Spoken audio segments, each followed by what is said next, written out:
Comment rafraîchir nos places publiques? Cet architecte égyptien né en 1900 a la solution. Et non, ça ne passe pas forcément par la bonne vieille clim. Dans les années 1940, Hassan Fathy est missionné pour créer le village de New Gourna, proche de Luxor. Pour aller contre l'approche tout béton, l'architecte utilise des techniques traditionnelles et des matériaux locaux et choisit de construire avec des briques de terre crue. Il implique aussi la population, approche qu'il décrira dans ce livre. Ce qui va nous intéresser ici, c'est qu'il conçoit un Madiafa, une galerie couverte qui génère une ventilation naturelle. Ce Madiafa, il est conçu avec une galerie qui est très ouverte sur un côté et qui est fermée par un mur de l'autre. Sauf que ce mur, il est percé de petits trous. Ces petits trous sont sur la façade qui va être face au vent. Et donc, ça va créer une surpression sur la façade qui va être face au vent et une dépression sur la façade qui va être sous le vent. Et donc, en fait, ça crée une accélération du flux d'air. On appelle ça un effet Venturi, bref. Si vous vivez dans un logement traversant, vous avez sans doute déjà observé ce courant d'air en ouvrant une fenêtre face au vent et plusieurs fenêtres de l'autre côté.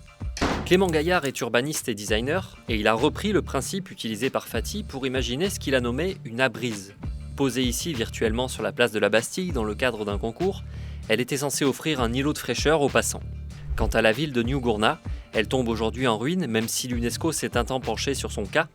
Il n'empêche qu'elle offre quelques idées à retenir. Ce que raconte Hassan Fathy, c'est que là, intuitivement, il y avait des systèmes pour rafraîchir l'espace public qui existaient en Égypte, qui ont complètement disparu. Ça re-questionne un imaginaire et ça re-questionne aussi une histoire et ça nous appelle à aller voir d'autres références qui sont dans des pays beaucoup plus au sud que nous, pour essayer de bien comprendre comment est-ce que on peut imaginer des espaces publics confortables en période estivale. Le nombre de jours de chaleur dans l'année devrait doubler en France d'ici 2050.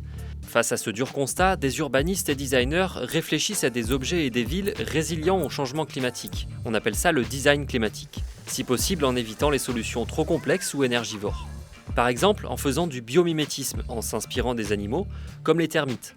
On vous avait déjà expliqué dans ce magnifique carrousel que les termitières étaient conçues pour rester fraîches. En fait, leur structure fait que l'air qui chauffe va monter, puisqu'il est moins dense, s'échapper par le haut et laisser la place à l'air frais. Au XVIIIe siècle, on installait des cheminées au dernier étage des hôpitaux. Et en fait, l'idée, c'est de créer une source d'air chaud pour aspirer l'air, comme ça, et ventiler les étages inférieurs de l'hôpital. C'est pour ça qu'on appelle ça l'effet de cheminée, en fait. Et d'ailleurs, cette technique est utilisée dans plein de bâtiments à travers le monde.